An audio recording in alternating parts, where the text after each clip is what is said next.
এই বছরের বর্ষাকালটা শুরু হলো একটু অন্য মেজাজে, কারণ এই বছর আমি ছিলাম সুন্দরবন। ভরপেট খাওয়া দাওয়া, তার সাথে প্রাকৃতিক সৌন্দর্যতা, এই দুই যদি আপনারা উপভোগ করতে চান তাহলে এই বর্ষাতেই বেরিয়ে পড়ুন 2 রাত 3 দিনের জন্য সুন্দরবন।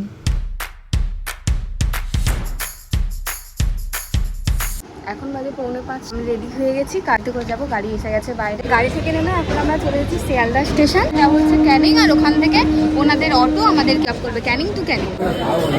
কত টাকা 500। এই মুহূর্তে আমরা পৌঁছে গেছি ক্যানিং স্টেশন।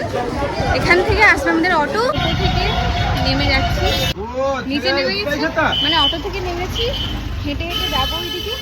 আর বৃষ্টি শুরু হয়ে গেছে, ছাতা মাথায় দিয়ে এখন নদী পাড়ে। এখন পৌঁছে গেছি সুন্দরবন বোট সাফারি। বোটে ওঠা মাত্রই আমাদের হাতে দিয়ে দিয়েছিল ওয়েলকাম ড্রিঙ্ক, আর এরপরে ব্রেকফাস্টে ছিল লুচি, আলুর দম আর মিষ্টি। চলুন এবার ভিডিওর মাধ্যমেই আমি সুন্দরবনের সৌন্দর্যতা আপনাদের সামনে তুলে ধরি।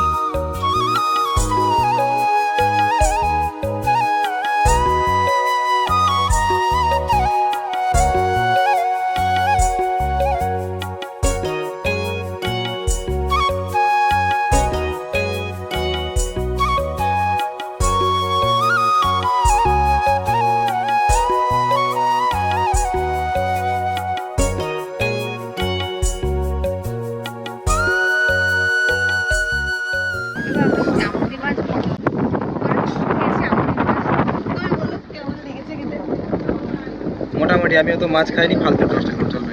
আমার পছন্দ, আমি মাছ খাই কিন্তু আমার একদম পছন্দ। প্রথম গেছে এটাই শেষ খাওয়ার।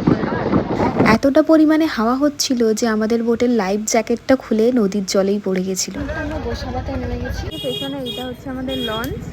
আমরা এখন গোসাবাতে নেমেছি। এখান থেকে কোথায় কোথায় যাওয়া যায়? হ্যামিল্টন সাহেবের বাংলোতে যাব, তারপরে হচ্ছে আপনার এই রবীন্দ্রনাথ। গোসাবাতে নেমে গেছি, এখন এখানে আমরা যাব বেকন হ্যামিল্টন বাংলো। এই দুটো হচ্ছে এখানে দেখার জায়গা। স্কুল আছে, সৎসঙ্গ অবৈতনিক প্রাথমিক বিদ্যালয়। আমরা পৌঁছে গেছি বেকন বাংলো।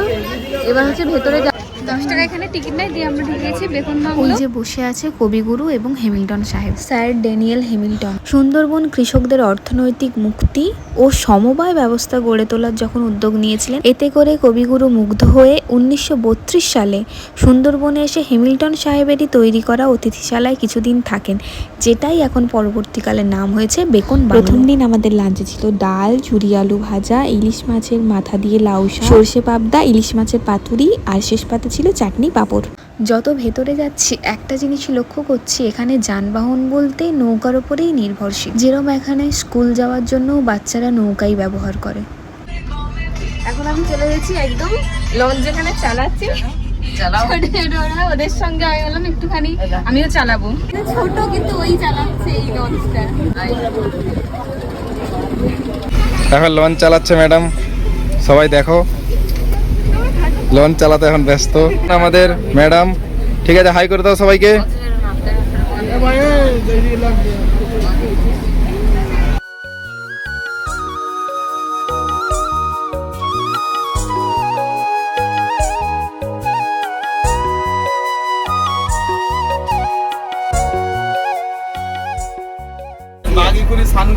আর এই যে নাম জিৎ, মানে প্রসেনজিৎ, আর ভুলভাল কথা বলে, নিজে ভুল ধরে। আর কাটাপ্পা দাদা ছটাপ্পা। আর এই যে আমাদের লঞ্চের সবাই খাওয়া দাওয়া শেষ, এখন সবাই বসে আছে, রেস্ট নিচ্ছে, পিয়ারা খেয়েছে। আর এই একটা ভুলভাল লোক, আমি ভালো লোক, আমি পুরা ভুলভাল কমেডি মারে, আমি একদম সঠিক লোক। এখানে ওরা এমনভাবে বাগবাগ বলে চিৎকার করছিল যে লঞ্চ চালাচ্ছিল পুচকেটা, সেও লঞ্চ থামিয়ে বাইরে বেরিয়ে এসে দেখছিল। এইভাবে প্রাকৃতিকে উপভোগ করতে করতে আমরা পৌঁছে গেলাম আমাদের গন্তব্যে। এবার নেমে আমরা এখানে হোটেলে যাব। নিচে আমাদের লাগেজ আছে, ওখান থেকে লাগেজটা নেব, নিয়ে আমরা হোটেলে যাব, গিয়ে হোটেলটা পুরো দেখাচ্ছি।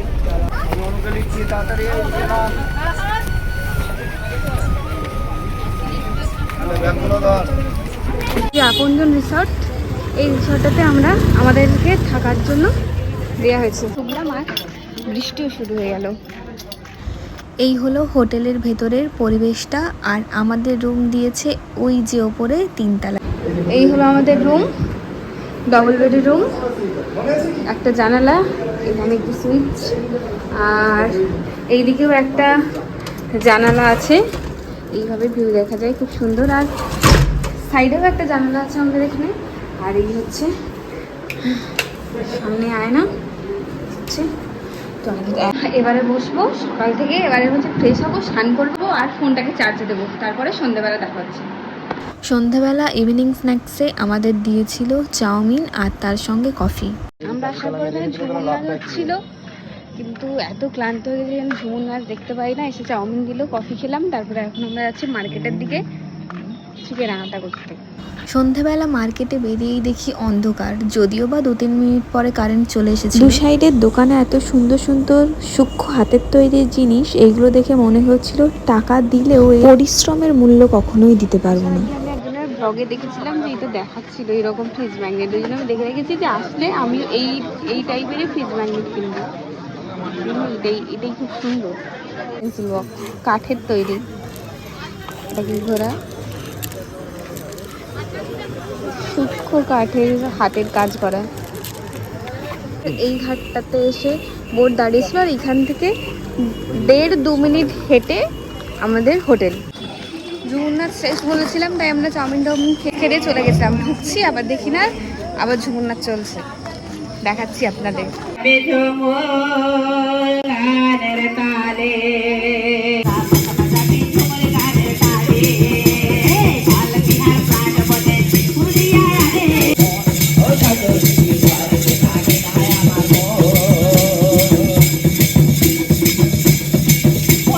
আজকে সন্ধ্যেবেলা বেরিয়ে অনেকগুলো চাবির রিং কিনেছি।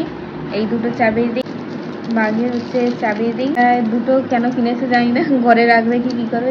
আর এইটা আমি বলেছিলাম তখন হচ্ছে বাজারে গিয়ে বলেছিলাম যে একজনের সুন্দরবন ব্লগেই আমি দেখেছিলাম এই ফ্রিজ ম্যাগনেটটা, এত সুন্দর লেগেছে। আমি তখনই ভেবেছিলাম যে আমি গেলে আমি সেম একই রকমই কিনে আনবো। আর প্রথমেই গিয়ে একটা দোকানে দেখতে পেয়ে গেছি, আসার সময় দেখতে পেয়েছিলাম, সন্ধ্যেবেলায় গিয়ে আমি নিয়ে গেছি। এটা খুব সুন্দর, এইগুলোই আজকে কিনেছি। একটা দিন সুন্দরবনে শেষ হয়ে গেল, কালকে আমরা সকাল থেকে বেরোবো। কালকে অনেকগুলো জায়গা আমাদের ঘোরার আছে। কোথায়? কালকে আছে দোবাটি, তেলাপি, সজনেখালি, সুধন্যখালি, বনবিবি, বনভরানি, দেওভরানি, এই জায়গাগুলো ঘুরবো। আজকে এইটুকু ঘোরার। এবার যদি বাঘের দেখা পাইতো, হ্যাঁ যদি বাঘের দেখা পাইতো, যাই না, বাঘের দেখা কপালে যদি থাকে পাবো, আর না হলে না। যেহেতু প্রথম দিন ডিনারে ছিল মটন, আর আমি তো মটন খাই না, সেই জন্য আলুর দমও ছিল, আর আমি নিয়েছিলাম ডিম ভাজা। বৃষ্টি হচ্ছে বাইরে, কিন্তু অতটা বোঝা যাচ্ছে না ক্যামেরার মধ্যে। সকালে আমাদের দিয়েছে চা আর বিস্কিট। আজকে আমাদের জঙ্গল সাফারি করানোর কথা ছিল, কিন্তু আজকে জঙ্গল সাফারি করাবে না। তার কারণ হচ্ছে পার ডে 120টা করে বোটের পারমিশন থাকে, আর আমাদের বোট একটু হয়তো 121-22 নম্বরে গেছে, জানি না। তো আজকে পারমিশন না পাওয়ার জন্য আজ আমরা জঙ্গলে ঘুরবো না। আজকে কোথায় ঘুরবো? সজনেখালি আর টুকটাক সাইট সিন, আর কালকে ঘুরবো আমরা জঙ্গলে, দিয়ে কালকে আমরা বাড়িতে যাবো। চটপট রেডি হয়ে নিই, রেডি হয়ে তারপরে আমরা আসছি। এখন আমি রেডি হয়েছি, এটা হচ্ছে আমার আউটফিট অফ দ্য ডে। আর এখন আমরা যাবো লঞ্চে। সানগ্লাস এনেছি, তাও আনতে ভুলে গেছি, সেই জন্য বাইরে থেকে এই সানগ্লাসটা পছন্দ হয়েছে, এটা কিনেছি। ব্রেকফাস্টে আমাদের দিয়েছে চানা ছোলা, আলু আর হচ্ছে মিষ্টি। বোটের ইঞ্জিন মেশিন যেটাই বলুন রান্নাঘরেই ছিল, তাই আমি ওখানে গিয়ে ভিডিও করে করে বলতে পারলাম না, তাই দূর থেকেই দেখিয়েছি। আমাদের সেকেন্ড দিন কি কি রান্না হচ্ছিল দেখুন। এখানে আছে কচু শাক, নিচে আছে আলু ভাজা, মাছ, এইগুলো। তিনটে করে, আর এইটা হচ্ছে ভেতরের ভেতরটা ঘুরিয়ে ঘুরিয়ে দেখুন।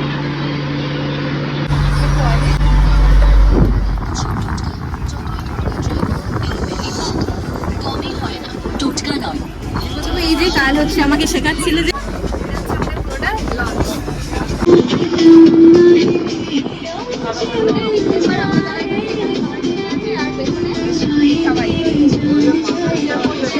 দেখতে পাচ্ছেন ওইখানে হলুদ নেট দিয়ে ঘেরা, তার মানে বোঝা যায় যে ওই পাশে বাঘ আছে। উল্টো পাশে গ্রাম, যাতে বাঘ নদী বেয়ে গ্রামের মধ্যে ঢুকতে না পারে, সেই কারণে এই নেটগুলো দেওয়া থাকে। সেকেন্ড ডে আমাদের দিয়েছিল ব্রেকফাস্টের পরে ফ্রেঞ্চ ফ্রাই।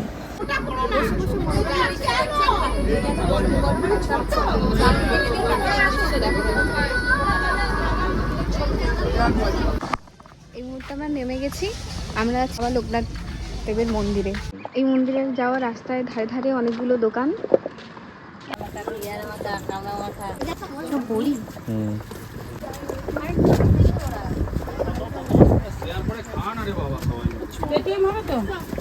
ডিম মনে হয় না। আমরা মাখা কেমন লেগেছে খেতে? ভালো। আমি খাই না টক বলে। এই মুহূর্তে আমরা পৌঁছে গেছি বাবা লোকনাথ দেবের। জানা যায় আজ থেকে 43 বছর আগে স্বামী শ্রদ্ধানন্দ ব্রহ্মচারী মহারাজ বাবা জানায় যে তিনি বারোদিতে আছেন, ওনাকে যেন সুন্দরবনে আনা হয়। এই স্বপ্নাদেশ পাওয়ার পরক্ষণেই স্বামীজি বাবাকে সুন্দরবনে প্রতিষ্ঠা করেন। এবং লোকনাথ বাবার পাশেই রয়েছে নর্মদেশ্বর মহাদেব, এরও একটা কাহিনী। স্বামী শ্রদ্ধানন্দ ব্রহ্মচারী মহারাজ যখন নর্মদার নিচে স্নান করতে নামেন তখন ওনার হাতেই চলে আসে এই নর্মদেশ্বর মহাদেব। তখন তিনি এই মহাদেবকে এনে প্রতিষ্ঠা করেন বাবা লোকনাথ দেবের পাশে। লোকনাথ মন্দিরের পাশেই আছে ম্যানগ্রোভ ফরেস্ট ক্যাম্প। বাবার মন্দির থেকে বেরিয়েছে, বৃষ্টি শুরু হয়েছে। ছাতা আছে, ছাতা লঞ্চে। আজকে ছাতা আনি না, আর এখনই বৃষ্টি শুরু। ওই রকমই তো হয়। বাবার মন্দিরের এইখান থেকে এইটা আমাকে মামাম কিনে দিয়েছে। মামাম কিনে দিয়েছে একটা আমার জন্য আর একটা হচ্ছে বনুর জন্য। আমরা এখন বসে আছি, আমাদের বোট আসছে। বোট আমাদের নামিয়ে দিয়ে ঘুরে গিয়েছে। বোটের জন্য আমরা অপেক্ষা করছি না, পেছন থেকে আমাদের বোট আসছে।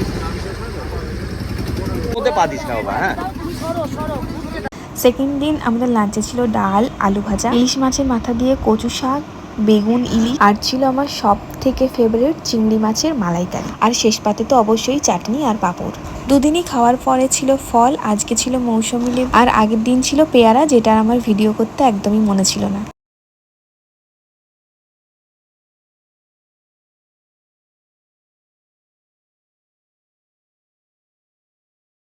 বোটের মধ্যে এই একজন যে আমাদের সঙ্গে খুব ভালোভাবে মিশে গিয়েছে। যতই লাগাও ইয়ার্কি করো, ও একটু রাগে না। আর হ্যাঁ, ওর মধ্যে একটা জিনিস আমি দেখেছি, ওকে বলতে হতো না এটা কর সেটা কর, ওর চোখ সব দিকে, ও সবকিছুই একা হাতে সামলে নিত। এখানে কি আছে? Watch tower. এখান থেকে জায়গা বাঘ দেখতে পাবো, নাকি হরিণ দেখতে পাবো, তাই না? আর কচ্ছপ, এইগুলো সব দেখতে পাবো। এখন বাঘরা ছাড়া থাকবে, মানে পশু পাখিরা ছাড়া থাকবে, আমরা খাঁচার মধ্যে থাকবো। সুন্দরবনের অন্যতম আকর্ষণ হচ্ছে সজনেখালি বন্যপ্রাণী অভয়ারণ্য। সজনেখালিতে সুন্দরবনের পরিবেশবিদ্যা ও জীববৈচিত্র্য বোঝার একটি অন্যতম স্থান। যেখানে আমরা জানি ফিমেলদের তুলনায় মেলরা একটু বেশি লম্বা চওড়া, কিন্তু এই কচ্ছপ প্রজাতির ক্ষেত্রে এখানে ফিমেলরা বেশি বড় হয় মেলদের তুলনায়। এবার আমরা উপরে ওয়াচ টাওয়ারের মধ্যে উঠে দেখবো, কিছু দেখা যায় না, প্রাণীকেই দেখা যায় না। এসে গেছি ওয়াচ টাওয়ারের উপরে। এই পুরো জঙ্গলটা, সুন্দরবনের পুরো জঙ্গলটা দেখা যাচ্ছে। খুব ভালো দেখছিলাম। ওইটাতে মনে হয় একটা মিষ্টি জল আছে, যেটাতে ওই হরিণ বাঘ টাক সব জল খেতে আসে, তাই না? হ্যাঁ আগের বার তো তুমি এসেছিলে। হ্যাঁ, ওইখানে আসা যদি কপালে থাকে তো দেখতে পাওয়া যাবে। ওয়াচ টাওয়ারের ওপর থেকে ভিউটা ঠিক দেখতে এরমই লাগে, ঘন জঙ্গলটা পুরো ওপর থেকে ভালোভাবে বোঝা যায়। ওয়াচ টাওয়ারের ঠিক নিচেই আছে এই সুন্দরী গাছ। বলো তুমি, আর গাইড তুমি বলো। পাখিরালয় মোটামুটি কথা যে বাংলাদেশে 60%, আমাদের এখানে 40%। বাংলাদেশে কত? যখনই আমি যেখানে যাই সেখানেই চলে আসে। এই পেছনটা পুরো ফাঁকা ছিল, কেউ ছিল না, আমি একা ছবি তুলছিলাম, ভিডিও করছিলাম। আমি যা চলে এসেছি, সবাই হচ্ছে ওইখানে ছবি তুলতে ব্যস্ত।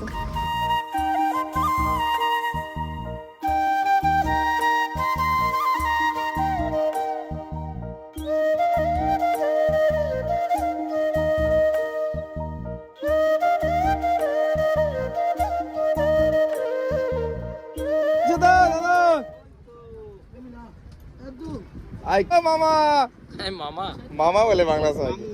মামা ঠিক আছে তো? আচ্ছা, কি ফেলা? হ্যালো বাংলাদেশ, হাত বাড়াচ্ছে।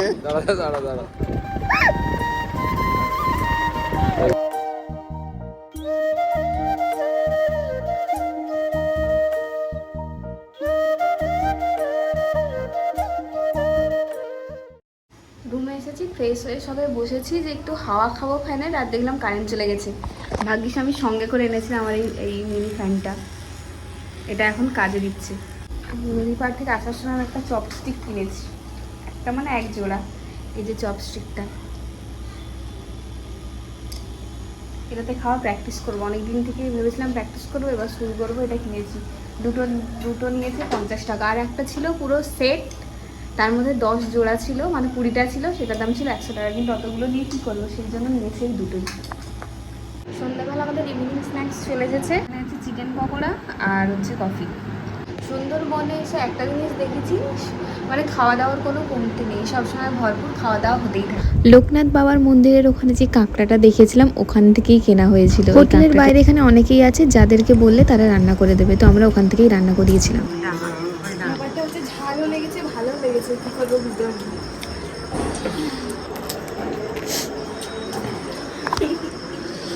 हम लोग का इधर पार्टी होता है। আর হ্যাঁ, এই ব্যাপারটা তো আমি জানতামই না। আমি ভাবতাম হয়তো সন্ধেবেলা হোটেলেই রান্না হয়, কিন্তু আসলে তা নয়। প্রত্যেক বেলাই লঞ্চের মধ্যে রান্না হয় এবং এইখান থেকেই বয়ে নিয়ে যায়। কত কষ্ট করে মানুষ এখান থেকে খাবার নিয়ে যাচ্ছে, বিশেষ করে বর্ষাকালে, যেখানে কাদার মধ্যে থেকে অত ভারী ভারী খাবারগুলো মাথায় করে সবাই নিয়ে যায় ডাঙাতে, এবং ওখান থেকে ভ্যানে করে হোটেলে পৌঁছয় খাবার। আমাদের সুন্দরবনে পাখিরালয় হচ্ছে শেষ দিন, এটা নিয়ে সেকেন্ডবার বেরিয়েছে। আর এই যে ব্যাগ, প্রথম দিন থেকে যে কিনবো কি কিনবো, শেষ দিন চলে যাবো। তারপরে ও বলছে যে আবার কবে আসবো কি আসবো না ঠিক নেই, সেই জন্য এই ব্যাগটা কিনে নিয়েছি।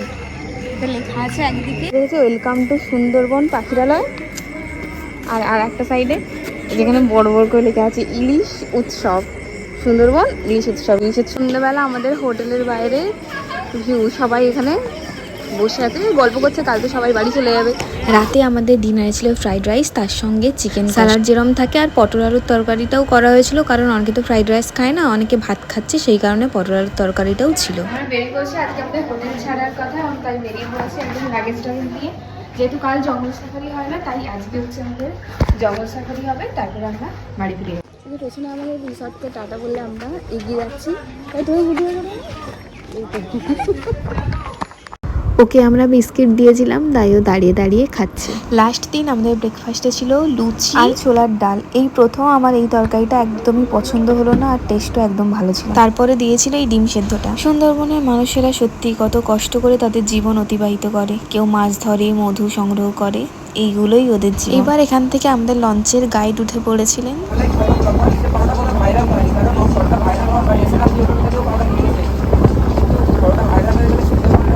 ওনার কাছ থেকেই জানতে পারলাম এখানে একজন বাঘ ছিল যার নাম ছিল নান্টু। অফিসিয়ালি প্রায় 150 মানুষ খেয়ে ফেলেছিল, আনঅফিসিয়ালি এবারে বলতে পারবো না কত, কিন্তু বিগত 2 বছর আর তাকে দেখা যায় না, কারণ তার বয়সও হয়ে গেছিল, হয়তো মারা গেছে।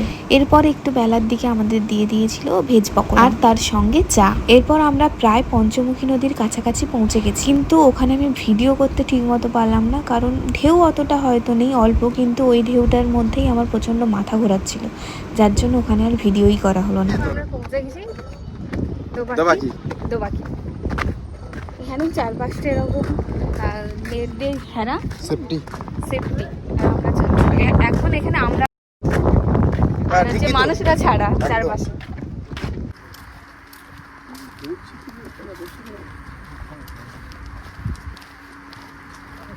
এখানে বড় সুন্দরবনের মিষ্টি জল, যেখানে বাঘ হরিণ সব জল খেতে আসে। দেখা যাচ্ছে নাকি জানি না, এখানে অনেক ছোট ছোট ছোট ছোট এইগুলো সব লাল কাঁকড়া।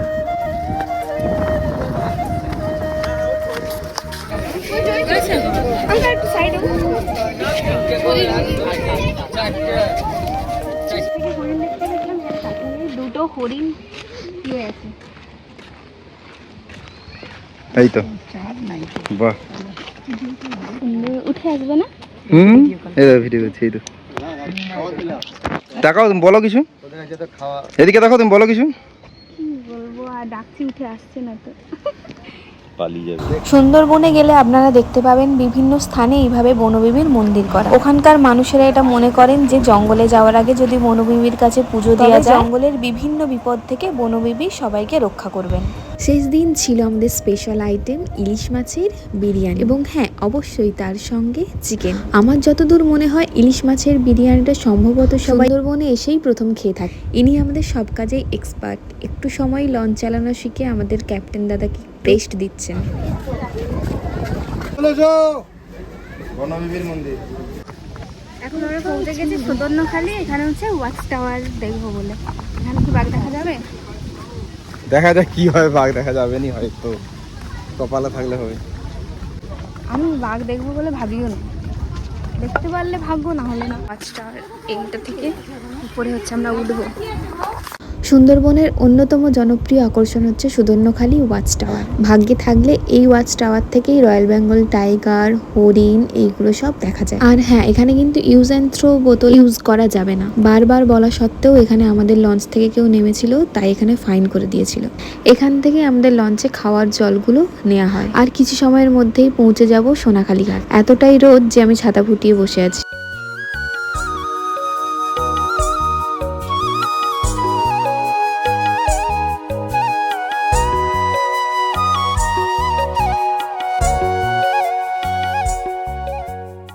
আমাদের লঞ্চ, আর এখানে আমাদের শেষ হলো সুন্দর 2 রাত 3 দিনে সুন্দরবন tour। বলো কেমন লেগেছে ঘুরতে? খুব ভালো, খুব ভালো। শুধু বাঘের দেখাটা পাই।